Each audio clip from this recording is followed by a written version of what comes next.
Hoje você vai aprender sobre a segunda vinda de Cristo de uma forma que talvez você nunca viu. Tenho certeza que até o final desse vídeo você ficará maravilhado com tudo o que você vai aprender. O que será ensinado aqui foi extraído do livro A Segunda Vinda de Cristo, escrito pelo pastor Hernandes Dias Lopes. O mesmo Jesus que nasceu numa manjedoura, cresceu numa carpintaria e morreu numa cruz, também ressuscitou gloriosamente. Ele está assentado em um trono, reina absoluto e sobranceiro sobre todo o universo, e voltará majestosamente para julgar as nações e viver com a sua igreja. A segunda vinda de Cristo é uma verdade incontroversa, embora cercada de ceticismo. Há aqueles que zombam da sua promessa e escarnecem daqueles que creem e pregam sobre esta augusta verdade. Há aqueles que têm medo de falar a respeito do assunto e preferem amortecer a consciência com o anestésico da fuga. Há outros que, embora creiam nessa verdade, vivem desatentos como se Jesus jamais fosse voltar. A futura chegada de Cristo será um período sombrio, não luminoso, para aqueles que não estiverem preparados, marcando o grandioso dia da ira do Cordeiro. Nesse evento, ele não surgirá como defensor ou advogado, mas desempenhará o papel de juiz, não para interceder pelos pecadores, mas para avaliá-los com base em suas ações. Naquele imponente e temível dia, pessoas de todas as esferas tentarão em vão escapar e se ocultar de sua presença, pois não haverá refúgio seguro.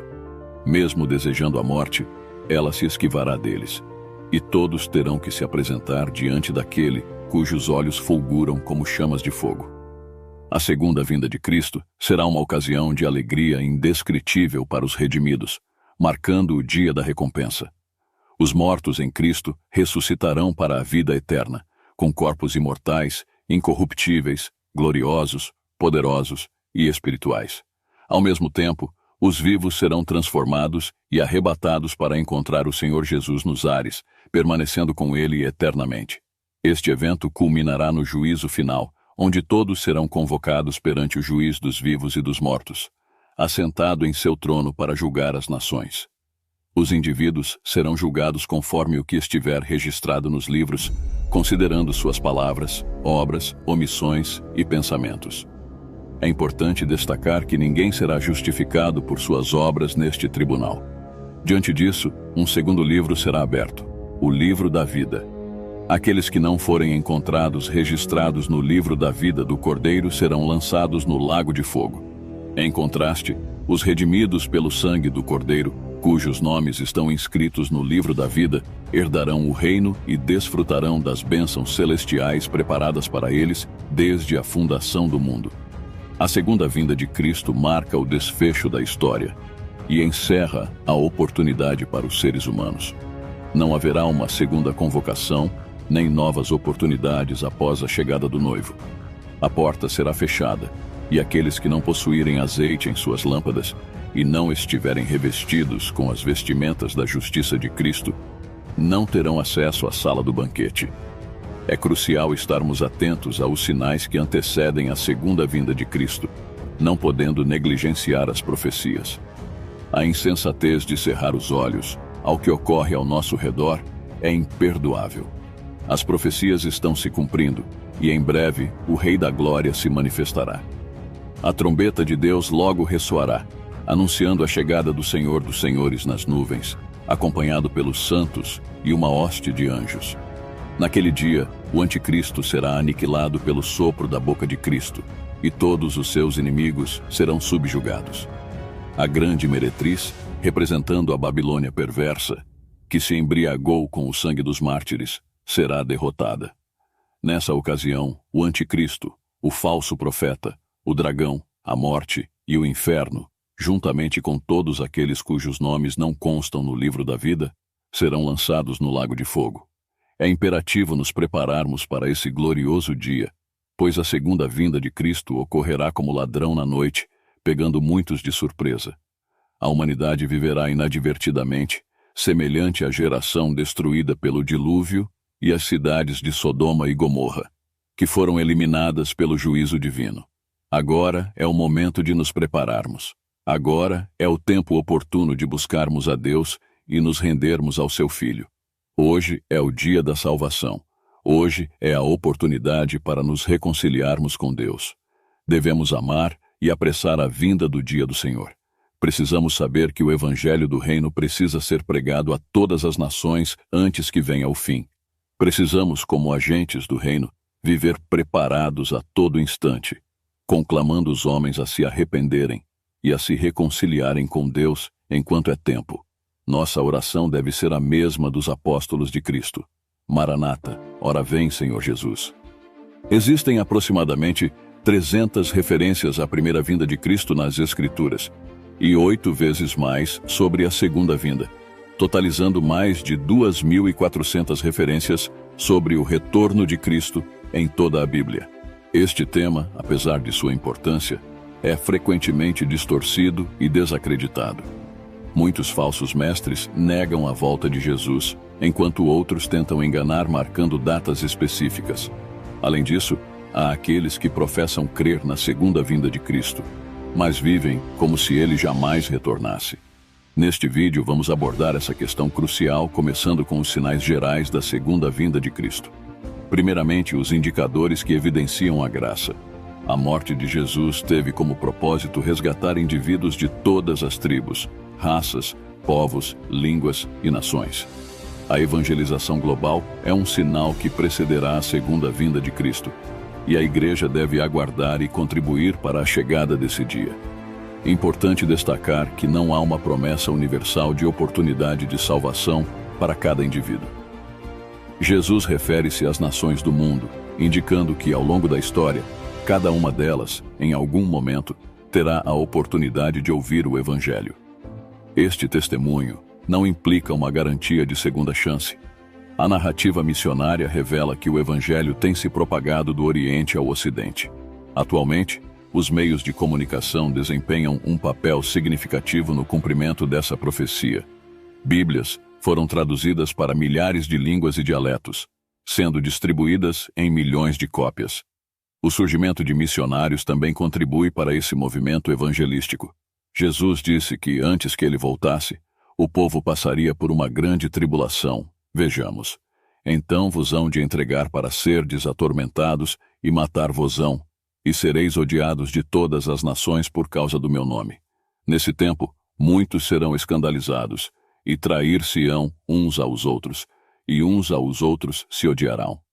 Porque haverá então grande aflição, como nunca houve desde o princípio do mundo até agora, nem tampouco há de haver.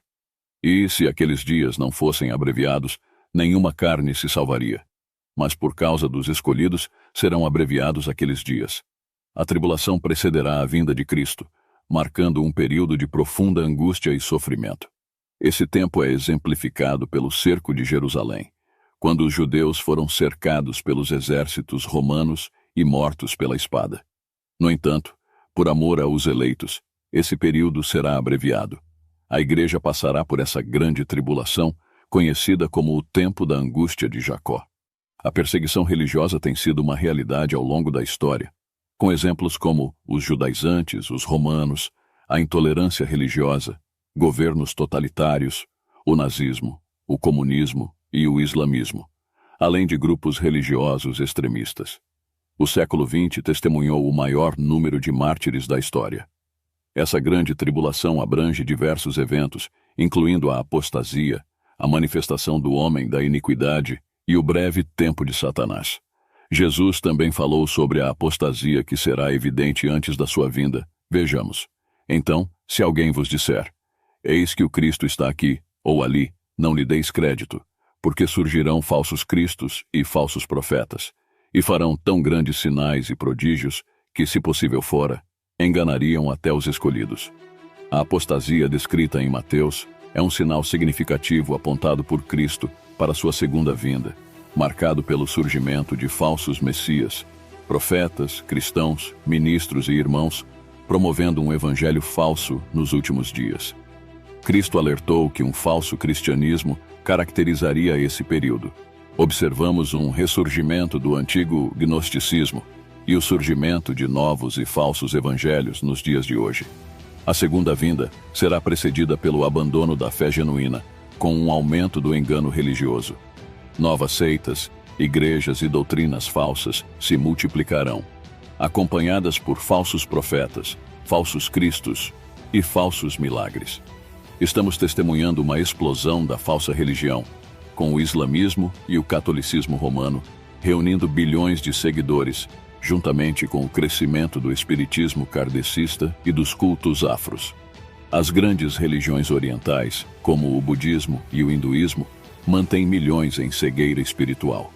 Seitas orientais e ocidentais têm crescido vigorosamente, acompanhadas por sérios desvios teológicos, como o liberalismo, misticismo e sincretismo. Muitos seminários que antes formavam teólogos e missionários dedicados, agora estão envolvidos com o liberalismo, levando muitas igrejas históricas à morte na Europa, América e Brasil. Impulsionados pelo liberalismo, alguns pregadores se tornaram céticos, negando até mesmo a ressurreição e chamando os milagres de mitos. O misticismo está ganhando terreno nas igrejas modernas, distorcendo a verdade. As igrejas estão se transformando em empresas, os púlpitos em balcões de negócios, os templos em locais de barganha e o evangelho em um produto de consumo, enquanto os crentes são vistos como consumidores. No livro de Mateus, fala também sobre a depravação moral. Vejamos: e por se multiplicar a iniquidade, o amor de muitos esfriará. A decadência moral é evidente pela multiplicação da iniquidade e pelo esfriamento do amor. O mundo se encontra sem referências claras, perdido em confusão moral e ética. Testemunhamos a desintegração das estruturas familiares, a falência das instituições e o colapso dos valores morais e espirituais. O incentivo à homossexualidade e a proliferação da pornografia alimentam uma indústria poderosa. O narcotráfico afunda a juventude em um pântano de drogas. A corrupção moral permeia as cortes, com instituições desacreditadas e parlamentos carentes de autoridade moral. A corrupção política e religiosa atinge níveis alarmantes, enquanto o sagrado é mercantilizado e muitos templos religiosos se tornam covis de iniquidade. A decadência moral se manifesta na revolução sexual, na rendição às drogas, na dissolução familiar e na violência urbana, transformando as cidades em cenários de barbárie. A solidão também cresce, apesar da era da comunicação, com muitas pessoas se isolando na internet, uma janela virtual para um mundo solitário. Jesus também deixou claro sobre a manifestação do anticristo. Vejamos: quando, pois, virdes que a abominação da desolação, de que falou o profeta Daniel, está no lugar santo, quem lê, entenda.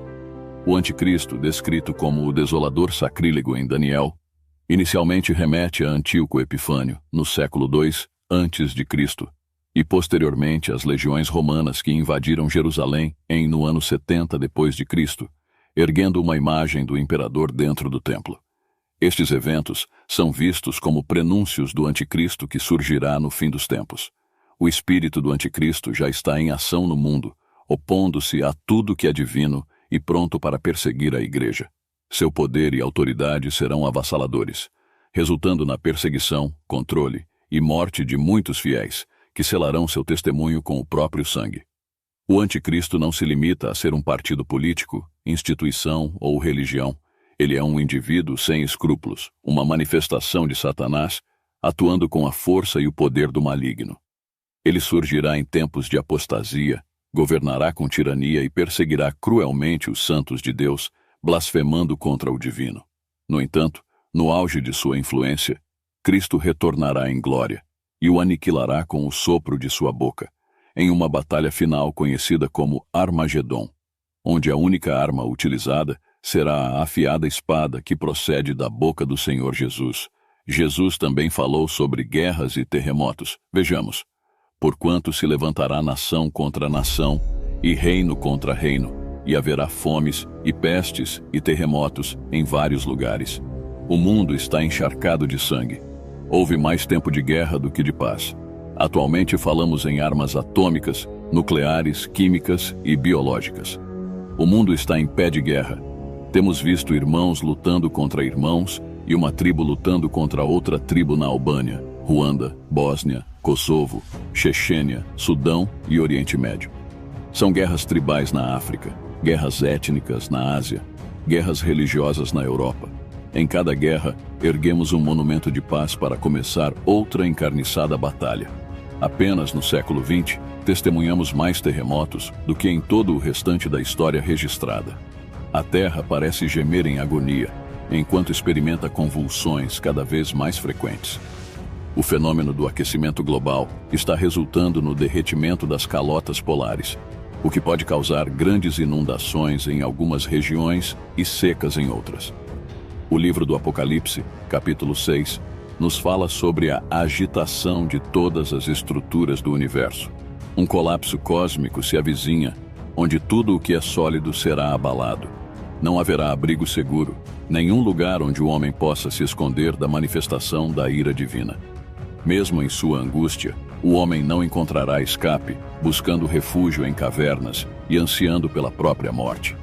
Por ocasião do retorno glorioso de Cristo, os céus se desfarão com um estrondo retumbante. Deus resgatará a própria criação de seu estado de servidão. Naquele momento, a natureza encontrará sua harmonia perdida, pondo fim às tensões e sendo completamente transformada. Além disso, conforme mencionado no versículo citado anteriormente, nesse tempo teremos a presença da fome e epidemias. A fome é um subproduto das guerras. A fome, hoje, mata mais do que a guerra. O presidente americano Eisenhower, em 1953, disse: "O mundo não está gastando apenas o dinheiro nas armas. Ele está despendendo o suor de seus trabalhadores, a inteligência dos seus cientistas e a esperança das suas crianças. Nós gastamos num único avião de guerra 500 mil sacos de trigo e num único míssil casas novas para 800 pessoas. Enquanto isso, as epidemias estão se alastrando e apavorando a humanidade. A gripe aviária na Ásia assusta o mundo. A aftosa no Brasil mexeu com a nossa economia. A AIDS está crescendo e fazendo milhões de vítimas em todo o mundo. E também a Covid, que matou milhões de pessoas no mundo todo. A cada dia surge uma nova epidemia desafiando a ciência e deixando a humanidade perplexa. Estamos entrando numa espécie de funil na história. O fim está chegando. Jesus deixou claro que sua segunda vinda será repentina, vejamos, porque assim como o relâmpago sai do Oriente e se mostra até ao Ocidente, assim será também a vinda do Filho do Homem. A segunda vinda de Cristo será súbita e inesperada.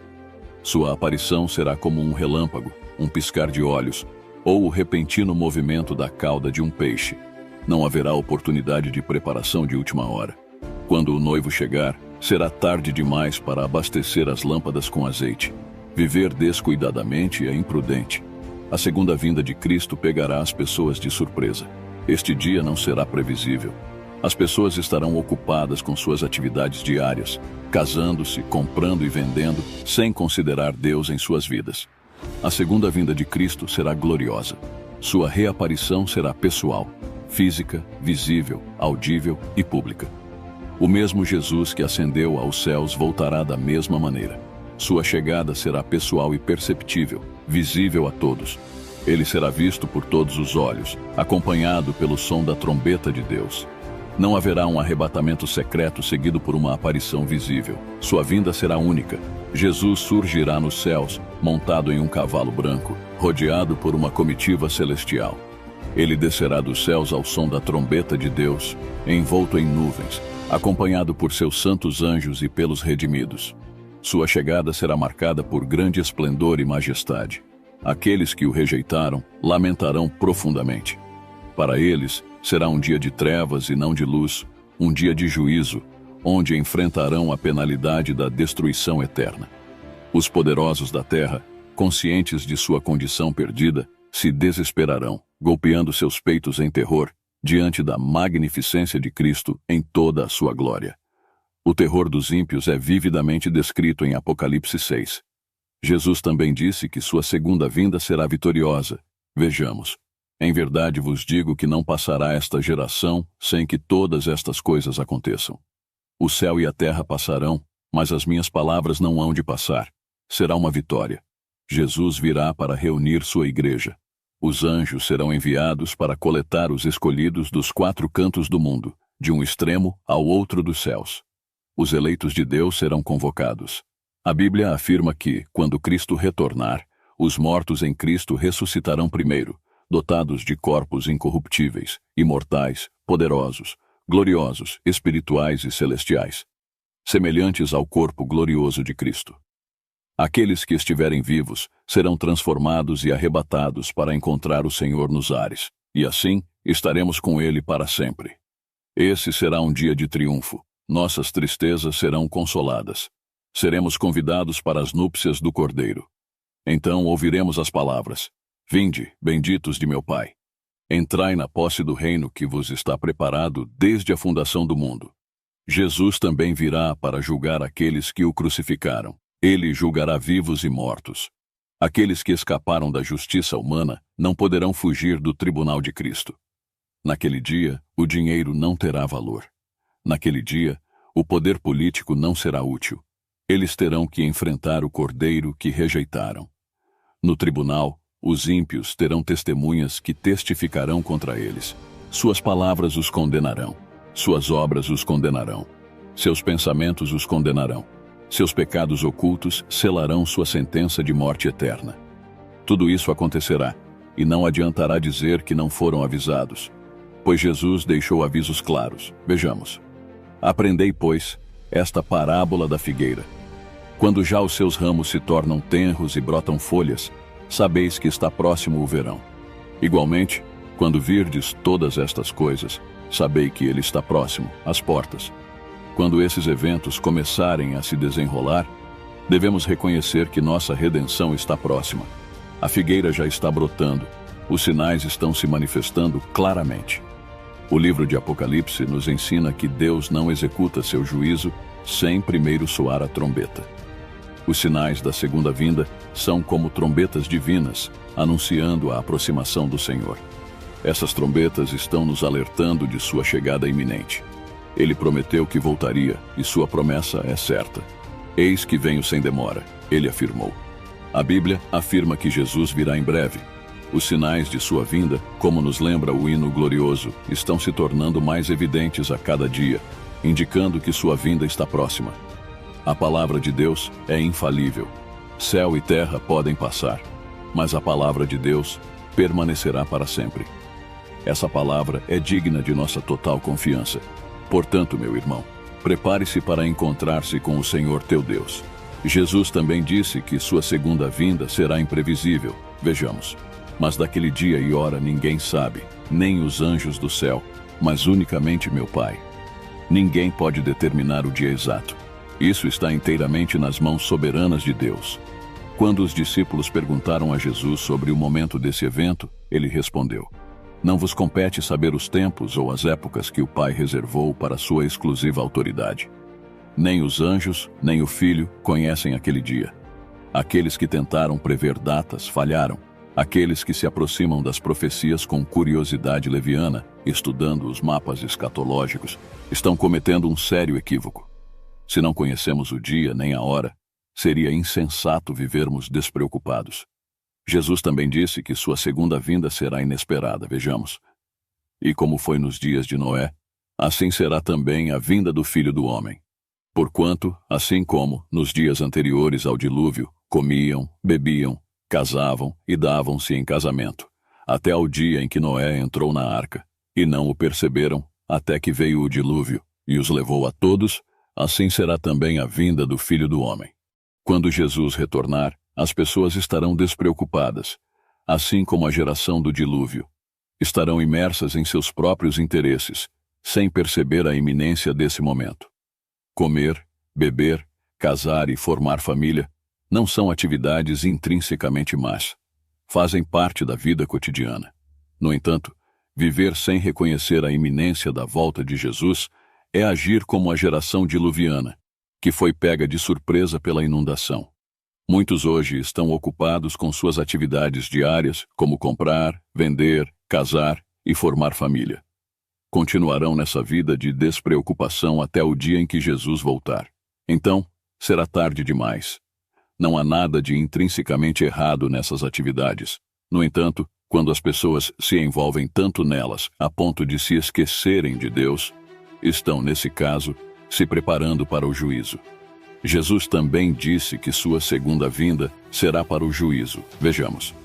Então, estando dois no campo, será levado um, e deixado o outro.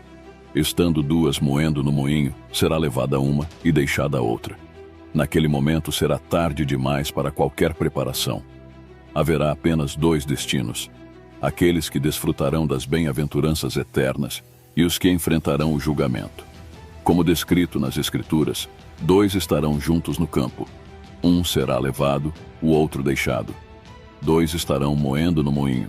Um será levado, o outro deixado. Alguns serão levados para estar com o Senhor para sempre, enquanto outros serão deixados para enfrentar o julgamento eterno.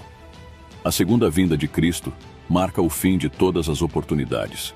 Não haverá uma segunda chance, nenhum outro chamado para a salvação. Naquele dia, a janela de oportunidade se fechará irrevogavelmente. As virgens tolas baterão em vão, e os clamores por misericórdia serão em vão. A vinda de Cristo é única e será seguida imediatamente pelo seu assento no trono de glória para o grande julgamento. Por isso, que Jesus disse que precisamos de vigilância, vejamos. Vigiai, pois, porque não sabeis a que hora há de vir o vosso Senhor. Mas considerai isto: se o pai de família soubesse a que vigília da noite havia de vir o ladrão, vigiaria e não deixaria minar a sua casa. Por isso, estai vós apercebidos também, porque o Filho do Homem há de vir a hora em que não penseis. A mensagem de Jesus é clara. Devemos estar vigilantes. Assim como a chegada de um ladrão, Jesus virá de surpresa, sem aviso prévio, sem telegrama. É crucial permanecer vigilante e preparado, pois não sabemos o dia nem a hora de sua vinda. Devemos viver em constante alerta. Certa vez, perguntaram ao grande avivalista metodista John Wesley: o que você gostaria de estar fazendo quando Jesus voltar? Sua resposta foi simples: eu gostaria de estar fazendo o que faço todos os dias, pois todos os dias aguardo ansiosamente a vinda do Senhor Jesus. O apóstolo Paulo expressou seu amor pela vinda do Senhor em sua última epístola, enquanto o apóstolo Pedro nos exorta a aguardar e apressar sua chegada. Devemos viver na expectativa santa da segunda vinda de Cristo, orando: Maranata, ora vem, Senhor Jesus. Enquanto aqueles que vivem nas trevas serão surpreendidos, nós, como filhos da luz, devemos viver em santa expectativa da volta de Cristo. Não devemos nos entregar à embriaguez, às trevas ou à imoralidade. Enquanto a vida do ímpio é como a escuridão, sem discernimento, a vida do justo brilha cada vez mais até o dia perfeito. Jesus concluiu seu discurso profético com uma parábola sobre um senhor que viajou e confiou seus bens a dois servos. A preparação para a vinda do Senhor requer fidelidade no serviço. Um servo fiel cuidou diligentemente de tudo, sabendo que teria que prestar contas. Seu senhor o recompensou com maiores responsabilidades. Por outro lado, um servo infiel negligenciou seus deveres, agindo com descaso e crueldade. Quando seu senhor voltou inesperadamente, ele foi punido severamente. Esse servo demonstrou 3 atitudes: despreocupação, desamor e dissipação. Como você está vivendo? Em santidade ou negligenciando seu Senhor por pensar que sua volta está distante? Ajuste sua vida com Jesus, pois em breve você será chamado a prestar contas.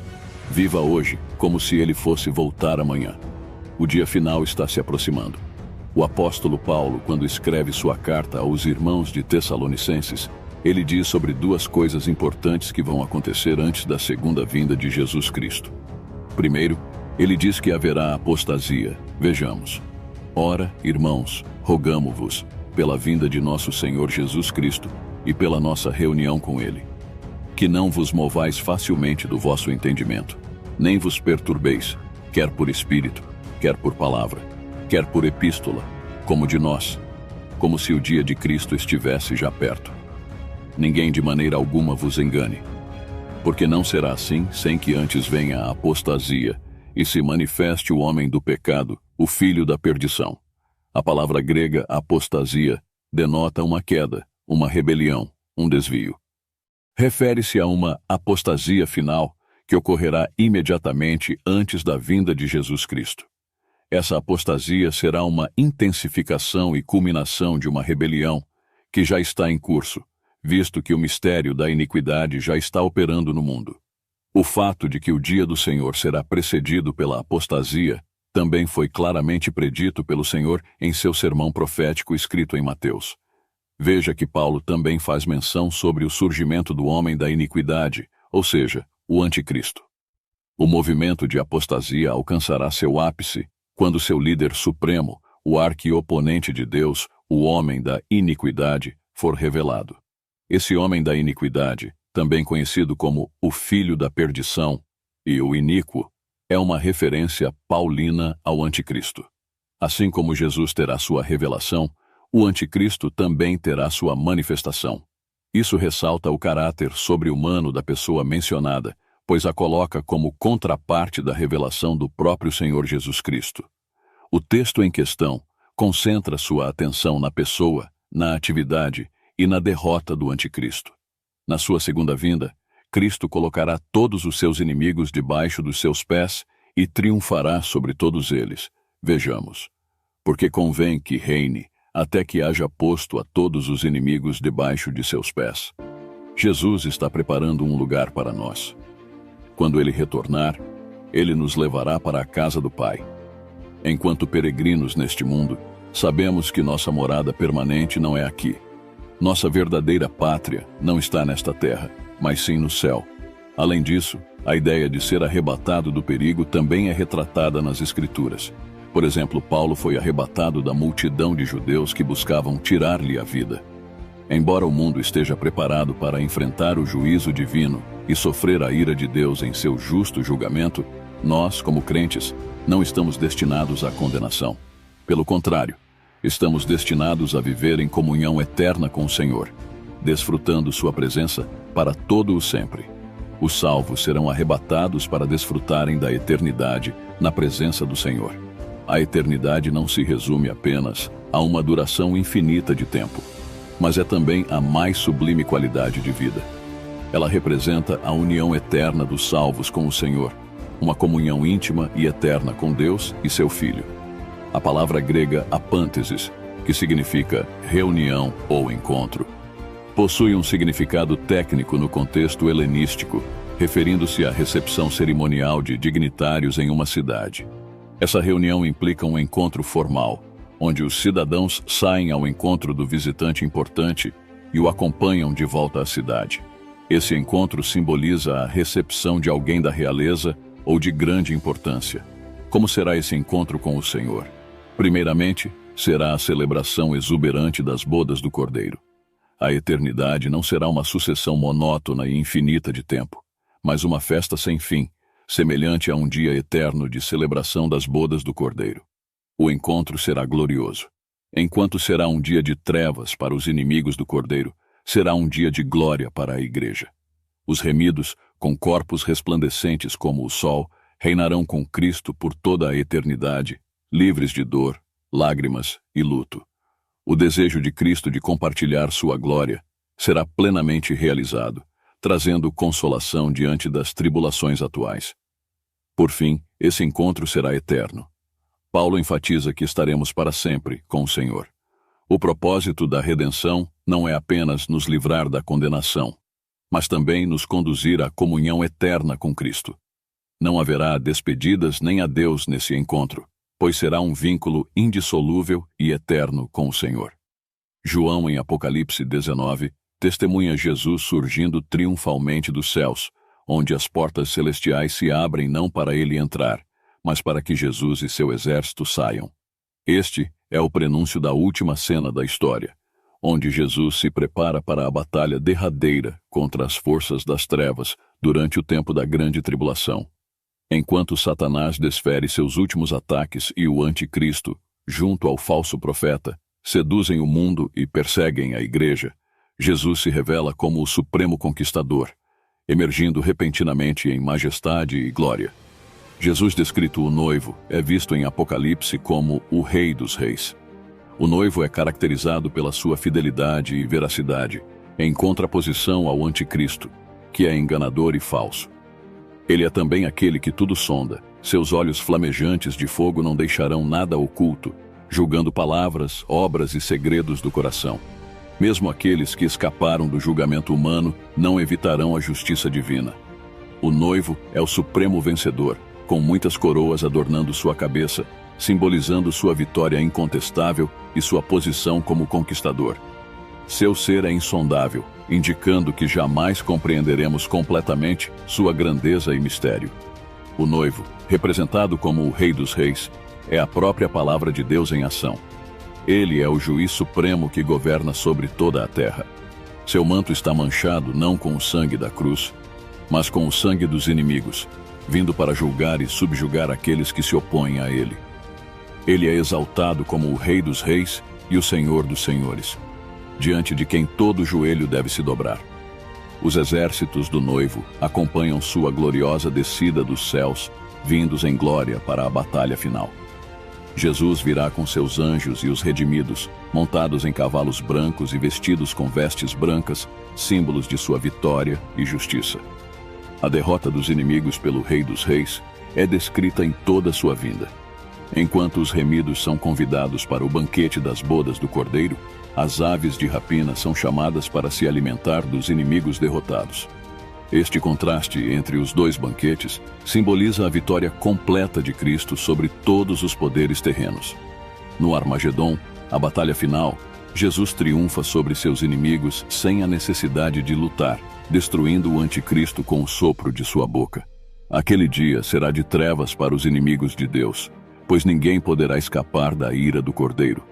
Os ímpios serão lançados no lago de fogo, onde serão atormentados para sempre, enquanto a Igreja desfrutará da comunhão eterna com Cristo nas bodas do Cordeiro. Portanto, é crucial estar preparado para encontrar-se com Cristo quando ele voltar como o Rei dos Reis e Senhor dos Senhores. A narrativa histórica chegou ao seu fim. O juízo final já ocorreu, e os opositores do Cordeiro e da Igreja foram condenados ao lago de fogo. Enquanto isso, os redimidos estão celebrando nas bodas do Cordeiro. Apocalipse 21 representa o clímax da revelação, onde o paraíso perdido é agora restaurado. O homem, antes caído, é agora exaltado na glória, e o plano divino alcançou a vitória definitiva. O tempo cósmico cede lugar à eternidade. A redenção não alcançou apenas a Igreja, mas se estendeu a todo o universo. Paulo diz que a natureza está sujeita à escravidão do pecado, gemendo em expectativa pela libertação de sua servidão. Quando Cristo retornar, a própria natureza será redimida, resultando em um universo completamente restaurado. Deus não irá criar um novo céu e uma nova terra do nada, mas transformará o antigo em algo novo. O novo céu e nova terra não implicam em uma criação, mas sim em uma renovação do que já existe, conforme escrito no livro de Isaías, capítulo 65 em diante. Assim como o nosso corpo glorificado surge a partir do nosso corpo terreno, da mesma forma ocorrerá com o universo. O céu e a terra passarão pelo fogo purificador. Não se trata de aniquilação, mas de renovação. Não é uma edição completamente nova, mas sim uma continuidade entre o antigo e o novo. Não haverá mais uma divisão entre o céu e a terra. O céu e a terra se tornarão a morada de Deus e de sua Igreja glorificada. Assim, as profecias que falam sobre a terra sendo cheia do conhecimento do Senhor serão cumpridas, assim como as águas cobrem o mar. Este período não será limitado a 1000 anos, mas será eterno. Apocalipse diz que toda a Igreja glorificada descerá do céu para a terra. Ela virá como a noiva do Cordeiro para as bodas. Portanto, entendemos que a Igreja glorificada não permanecerá somente no céu, mas também passará a eternidade na nova terra. Não haverá mais nenhuma forma de contaminação. No novo céu e na nova terra, não haverá mais rebelião, contaminação ou pecado. Quem não estará presente no novo céu e na nova terra? Em primeiro lugar, serão excluídos aqueles que são indiferentes ao Evangelho. Fora da cidade santa ficarão os covardes e os incrédulos. Os covardes representam os indecisos, aqueles que temem o perigo e evitam confessar o nome de Cristo para não enfrentar as consequências. Preferem não se comprometer, mesmo que acreditem na verdade, por medo de perder os prazeres mundanos ou serem perseguidos. Já os incrédulos são os que buscam outras vias de salvação, rejeitando a oferta gratuita do Evangelho. Em segundo lugar, serão excluídos os moralmente corruptos. Ficarão de fora do céu os abomináveis, os assassinos e os impuros. Os abomináveis são aqueles que abandonaram toda a moralidade e se entregam aos pecados e vícios do mundo, desrespeitando padrões éticos. Os assassinos são os que tiram a vida de outras pessoas, seja por meio de aborto, homicídio ou difamação. Já os impuros são os que se entregam a práticas de lascívia, luxúria e perversão moral, como pornografia e comportamento sexual desordenado. Em terceiro lugar, serão excluídos os religiosamente corrompidos. Tanto os praticantes de feitiçaria quanto os idólatras não terão acesso ao céu. Os praticantes de feitiçaria são aqueles envolvidos em ocultismo, espiritualismo e outras práticas místicas que desafiam a autoridade divina. Eles invocam os mortos e os demônios, desconsiderando o Senhor, e muitas vezes se entregam ao vício das drogas. Já os idólatras são aqueles que reverenciam e adoram ídolos, além de cultuar santos e entidades. Em quarto lugar, serão excluídos os que não são íntegros na palavra. Os mentirosos são aqueles que faltam com a verdade e não cumprem suas promessas. Suas palavras não correspondem às suas ações e são incapazes de serem confiáveis. A mentira, segundo a Bíblia, é uma característica maligna, oriunda do maligno. Os que escondem seus erros e preferem o pecado a Deus também serão excluídos dos portões da Nova Jerusalém. No novo céu e na nova terra não haverá mais dor. A dor é uma consequência direta do pecado, seja ela física, moral, emocional ou espiritual. No céu não existirá mais sofrimento, enfermidade, deficiências físicas, exaustão, tristeza, decepção ou traição. O céu é definido pelo que estará ausente. As aflições deste mundo não terão lugar lá. Não haverá nenhum resquício do que nos feriu ou machucou. No novo céu e na nova terra não haverá mais lágrimas. Não será possível encontrar tristeza nas ruas da Nova Jerusalém. Este mundo é frequentemente marcado pelo sofrimento, e muitas vezes nossas vidas são regadas por lágrimas. Choramos por nós mesmos, por nossos entes queridos, por nossa família, nossa igreja, nossa nação. Embora entremos neste mundo chorando e muitas vezes o deixemos da mesma forma, no céu não haverá motivo para lágrimas. Será Deus quem enxugará nossos olhos, não por nossa própria purificação, mas por sua graça. No novo céu e na nova terra não haverá luto nem morte.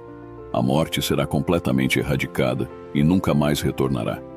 Ela será lançada no lago de fogo, incapaz de nos alcançar.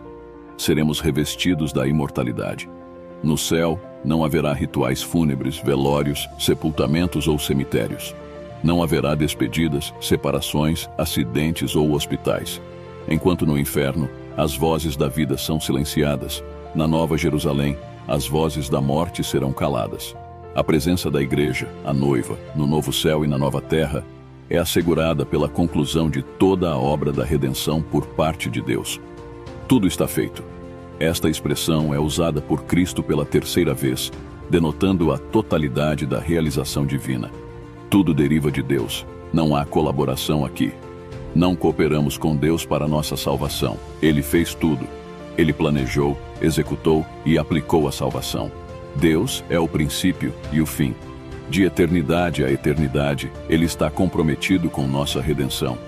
A noiva estará no novo céu e na nova terra devido à graça de Deus. Os sedentos bebem gratuitamente da água da vida. Todos aqueles que têm sede podem saciar-se. Aqueles que buscam, encontram. Todos são recebidos por Cristo, não por mérito próprio, não por obras, mas pela graça. É pura graça. A presença da igreja, a noiva, no novo céu e na nova terra, é resultado de sua fidelidade. Cada crente deve diariamente lutar contra o pecado, o diabo e o mundo. A vitória é para aquele que crê, persevera e segue adiante sem olhar para trás. O céu será uma celebração constante, repleta de alegria, devoção e exaltação ao noivo. Nos deleitaremos eternamente em seu amor. enquanto Ele se alegra conosco como um noivo se alegra com sua noiva. Essa festa jamais terá fim. O novo céu e a nova terra serão profundamente permeados pela presença de Deus. O céu é verdadeiramente céu porque Deus está lá. Desde o momento em que o véu do templo se rasgou, Deus não habita mais em templos feitos por mãos humanas, mas na igreja. O Espírito Santo não enche mais um edifício, mas os corações dos crentes. Agora, somos o santuário onde Deus reside e um reino de sacerdotes. Veremos Cristo face a face, contemplando-o como Ele é. Ele estará conosco, eliminando toda separação entre nós e Ele. Sua glória brilhará sobre nós, e o Cordeiro será a luz da cidade santa. No novo céu e na nova terra, desfrutaremos de uma profunda comunhão com Deus. Deus habitará entre nós e nós seremos seu povo. Nesse lugar, não haverá mais distinções étnicas ou denominacionais. Não seremos divididos por linhas denominacionais ou religiosas. Seremos uma única igreja, uma noiva, uma cidade santa, uma família de Deus, um povo unificado. Por fim, no novo céu e na nova terra, desfrutaremos plenamente de nossa filiação. A igreja é a noiva do Cordeiro e a filha do Pai. Herdaremos nossa herança incorruptível e desfrutaremos das riquezas insondáveis de Cristo. Seremos co-herdeiros com Ele, glorificados como filhos do Deus Todo-Poderoso, prontos para reinar com o Rei dos Reis. Por isso dizemos, Maranata, ora vem Senhor Jesus. Se você gostou desse vídeo, peço por favor que deixe seu comentário sobre o que você gostou. Isso fará com que mais pessoas sejam alcançadas por essa verdade. Deus abençoe sua vida, fique firme, juntos aguardamos a volta de Jesus Cristo.